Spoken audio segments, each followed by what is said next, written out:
Assalamualaikum warahmatullahi wabarakatuh.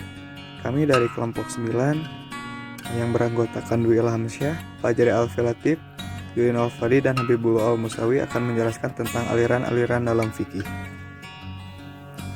Sebagaimana kita ketahui bahwa mazhab adalah penggolongan suatu hukum atau aturan setingkat di bawah firqah, yang dimana firqah merupakan istilah yang sering dipakai untuk mengganti kata demonisasi pada Islam.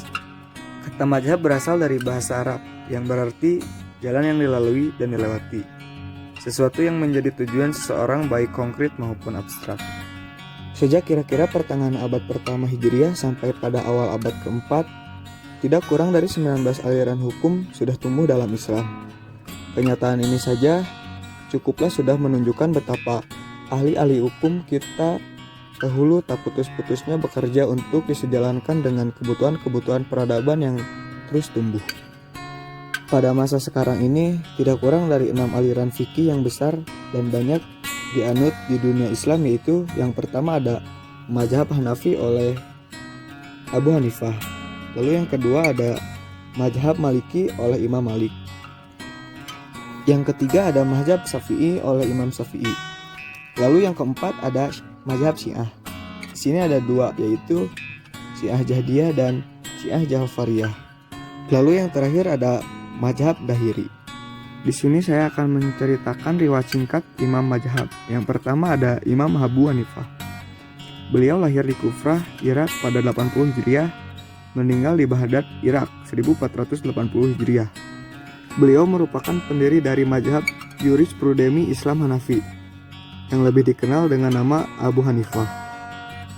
Abu Hanifah juga merupakan seorang tabi'in generasi setelah sahabat Nabi, karena dia pernah bertemu dengan salah seorang sahabat Rasulullah SAW bernama Anas bin Malik dan beberapa peserta perang Badar yang dimuliakan Allah Subhanahu wa Ta'ala, yang merupakan generasi terbaik Islam, dan meriwayatkan hadis darinya serta sahabat Rasulullah SAW lainnya.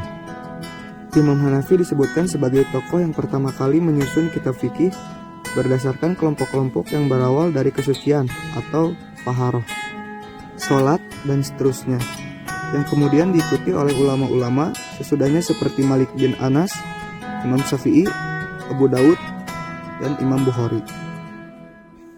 Lalu tokoh kedua ada Malik bin Anas bin Malik bin Al-Imam Abu Allah Al-Humyari Al-Asbahi Al-Madani, lahir di Madinah pada tahun 93 Hijriah dan meninggal pada tahun 1790 Hijriah. Ia adalah pakar ilmu fikih dan hadis serta pendiri mazhab Maliki. Imam Malik bin Anas dikenal akan luas kecerdasannya. Suatu waktu ia pernah dibacakan 31 buah hadis Rasulullah SAW dan mampu mengulangnya dengan baik dan benar tanpa harus menuliskannya terlebih dahulu. Ia menyusun kitab Al-Muwatta dan dalam penyusunannya ia menghabiskan waktu 40 tahun. Selama waktu itu, ia menunjukkannya kepada 70 ahli fikih Madinah. Lalu selanjutnya ada Abu Abdullah Muhammad bin Idris Asy-Syafi'i Al-Mutalibi Al-Quraisy. Ia lahir di Gaza, Palestina pada tahun 150 Hijriah dan meninggal di Mesir pada tahun 204 Hijriah. Ia adalah seorang mufti besar Sunni Islam dan juga pendiri mazhab Syafi'i. Imam Syafi'i juga tergolong kerabat dari Rasulullah. Dia termasuk dalam Bani Muthalib, yaitu keturunan dari Al-Muthalib, saudara dari Hashim yang merupakan kakek Muhammad.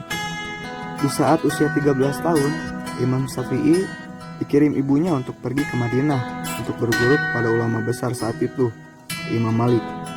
2 tahun kemudian, ia juga pergi ke Irak untuk berguru kepada murid-murid Imam Hanafi di sana. Imam Syafi'i mempunyai 2 dasar berbeda untuk mazhab Syafi'i. Yang pertama namanya yaitu Qaulun Qadim dan Qaulun Jadid. Mungkin sekian yang dapat kelompok kami sampaikan, kurang dan lebihnya mohon dimaafkan. Semoga bermanfaat. Wassalamualaikum warahmatullahi wabarakatuh.